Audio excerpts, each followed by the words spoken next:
وما هذه الحياة الدنيا إلا لهو ولعب وإن الدار الآخرة لهي الحيوان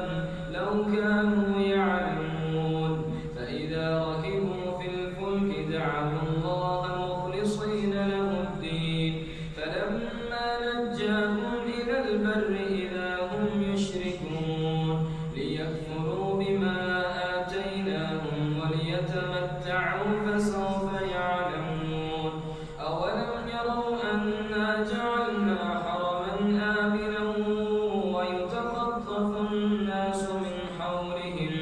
أفبالباطل يؤمنون وبنعمة الله يكفرون ومن أظلم ممن افترى على الله كذبا أو كذب بالحق لما جاءه أليس في جهنم مثوى للكافرين والذين جاهدوا فينا لنهدينهم سبلنا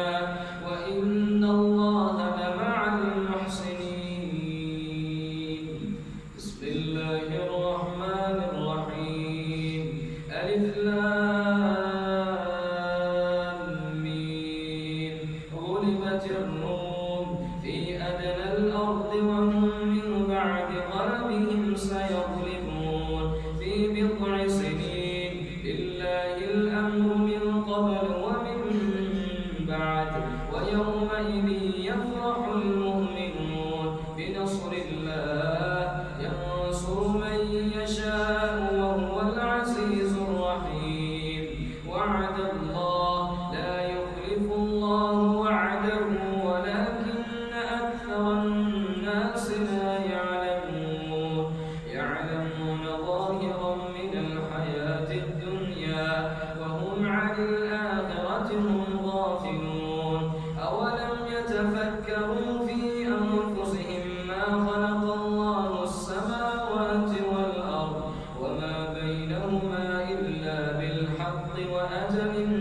مسمى وإن كثيرا من الناس بلقاء ربهم لكافرون أولم يسيروا في الأرض فينظروا كيف كان عاقبة الذين من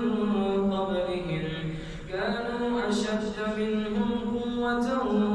وأثاروا الأرض وعمروها أكثر مما عمروها وجاءتهم رسلهم بالبينات فما كان الله ليظلمهم ولكن كانوا أنفسهم يظلمون ثم كان عاقبة الذين أساءوا السوء أن كذبوا بآيات الله وكانوا بها